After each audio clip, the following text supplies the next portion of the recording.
ഏട്ടാ, നമുക്ക് പതുക്കെ ഈ കെട്ടൊന്ന് അഴിക്കാം. നീ എന്ത് ചെയ്യാൻ പോവാ? ഒരു നാട്ടുമരുന്ന് പ്രയോഗിക്കാൻ പോവാ. വേഗം സുഖമാവാനുള്ള ഒരു ഒറ്റമൂലി പ്രയോഗം. കുഴപ്പാവോ? എന്നെ വിശ്വാസം ഇല്ലേ? വിശ്വാസം ചെയ്തു നോക്ക്.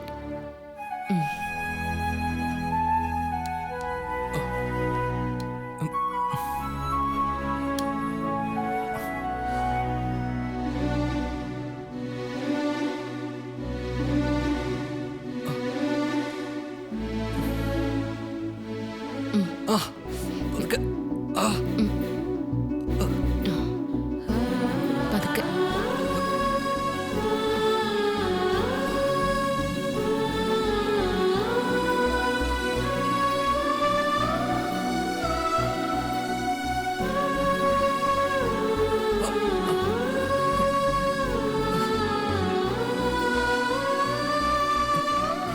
കൈക്ക് ഒടിവുണ്ടായിരുന്നെങ്കിൽ ഞാനിത്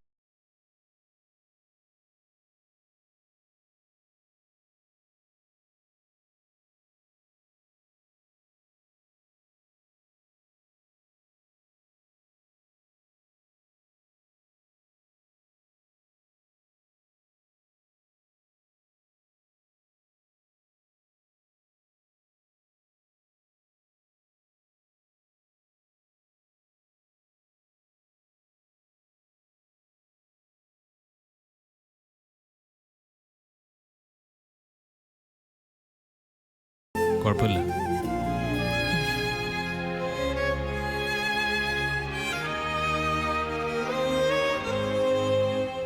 അമ്മമ്മ പറഞ്ഞു തന്ന കൂട്ടാ.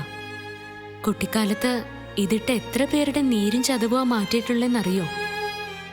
ആര്? നീയോ? അതെ. ഞാൻ മരുന്നിട്ട് തിരുമിയാ പെട്ടെന്ന് അസുഖം ഭേദാവൂന്നാ അമ്മമ്മ പറയാറുള്ളത്. ഓരോരുത്തരുടെ വിശ്വാസം. എന്തായാലും ദേവപ്രിയയുടെ അടക്കം പലരുടെയും വേദന ഞാൻ മാറ്റിയിട്ടുണ്ട്. നിനക്കെന്നാ ഒരു വൈദ്യശാല ഇടായിരുന്നില്ലേ? Ayurveda massaging centre. അതെ, ഞാൻ നോക്കിക്കൊള്ളാം. നീ ഇതിൽ ഇടപെടണ്ട. നീലേ, നീ സൂക്ഷിച്ചോ. ഇപ്പൊ ഇത്രേ പറ്റിയിട്ടുള്ളൂ. ഇവളുടെ ചികിത്സ കഴിയുമ്പോ കൈ പിന്നെ അനക്കാൻ പറ്റാതെയാവും. ഇങ്ങനെയൊക്കെ വരുത്തി വെച്ചതും പോരാ, എന്നിട്ട് നിന്ന് കുറ്റം പറയുന്നു. മര്യാദക്ക് ഈ മുറിയിൽ നിന്ന് ഇറങ്ങുന്നതാ നിനക്ക് നല്ലത്. അല്ലെങ്കിൽ നിന്റെ കൈ പിടിച്ച് ഞാൻ ഒടിക്കും. കണ്ടോ നീല അവള് പറഞ്ഞത്? എന്റെ കൈ പിടിച്ചൊടിക്കുന്ന്. തടിയുണ്ടെന്ന് കരുതി എന്ത് തോന്നിയവാസാവാന്ന് ഇവളുടെ ചിന്ത. പറഞ്ഞു കൊടുക്ക് നീലേ, അങ്ങനെ ചെയ്ത സംഭവിക്കാൻ പോകുന്നത് എന്താണെന്ന്. എന്ത് സംഭവിക്കാനാ? നിന്റെ കൈ കൂടിയും. വെറുതെ ഇവളുടെ കയ്യിൽ നിന്ന് മേടിക്കാതെ അപ്പുറത്തെങ്ങാനും പോയി ഇരിക്കാൻ നോക്ക്. അത് ശരി. ഇപ്പൊ ഇവള് പറയുന്നതാണ് നിനക്ക് വേദവാക്യം. നീലേ, നീ ഇത്ര പെട്ടെന്ന് മാറുന്നത് ഞാൻ ഒരിക്കലും വിചാരിച്ചില്ല. ഞാൻ മാറിയതൊന്നുമല്ല. സത്യം സത്യമായിട്ട് പറയാതിരിക്കാൻ പറ്റൂ? മനസ്സിലായി, എല്ലാം എനിക്ക് മനസ്സിലായി. എന്റെ കഷ്ടകാലത്തിനാ ആ എണ്ണക്കുപ്പ എന്റെ കയ്യിൽ നിന്ന് വീണ് പൊട്ടിയത്. ഞാൻ അറിഞ്ഞോ അതിൽ ചവിട്ടി നീലി വീഴുന്നു?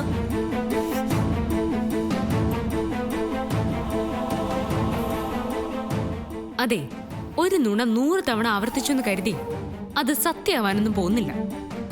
എണ്ണക്കുപ്പി വീണു പൊട്ടിയതല്ലെന്നും മനഃപൂർവ്വം നീ ഇട്ടതാണെന്നും ഇവിടെ എല്ലാവർക്കും അറിയാം. അതുകൊണ്ട് ന്യായീകരിക്കാൻ നിന്ന് സ്വയം ചെറുതാവണ്ട. നീലേ, അച്ചോടാ കുഞ്ഞു വാവ. നീലേ, ഇറങ്ങി പോടി. നിന്റെ മുഖം കാണുന്ന പോലും എനിക്ക് ഇഷ്ടമല്ല.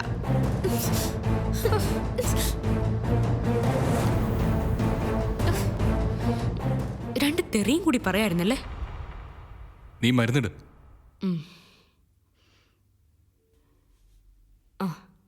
പതുക്കെ.